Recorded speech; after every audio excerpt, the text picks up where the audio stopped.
जय श्री राम। जय जय श्री राम।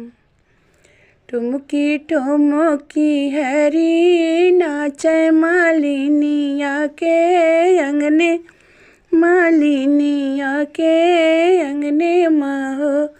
मालिने कछीन ललना जो दियतु मैं जियर बुझाई तो।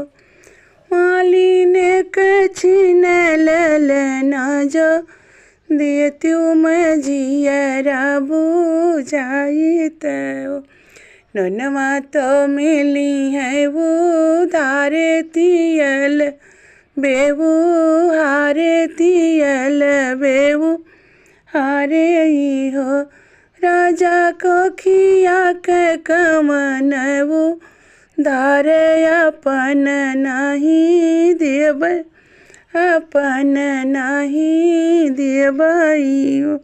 इतना बचन सुने राजा तो मन ही दुखित भये हो।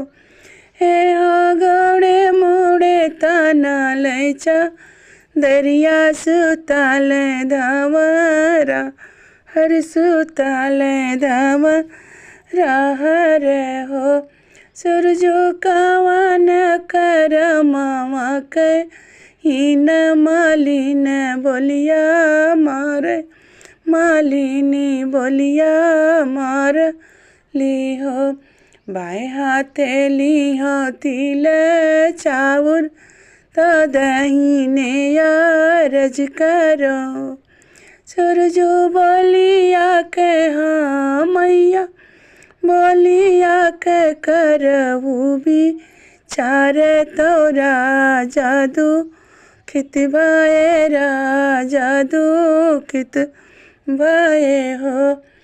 मैया बोलिया के करहु भी चार मालिनिया बोलिया मार, मालिनिया बोलिया मारे ली हो।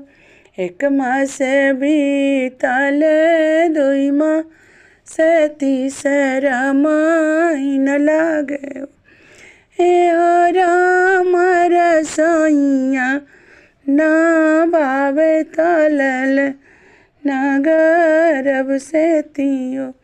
4 मास बीतल 5 मास छठा महीना लागे 8 7वां महीना लागे हो।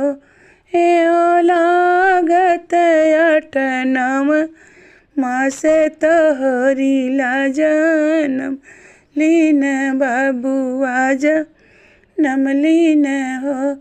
हे हो गनगरी यमेश्वर राजा घरा सोहर, राजा घरा सोहर हो। जे है मंगल गावे तो गाई के सुना वही हो। हे हो जुग जुग जिए मोरा ललनाया मर रहे सोहर हो। जुग जुग जिए सबके ललना अमर रहे सोहर अमर रहे सोहर हो। जय श्री राम।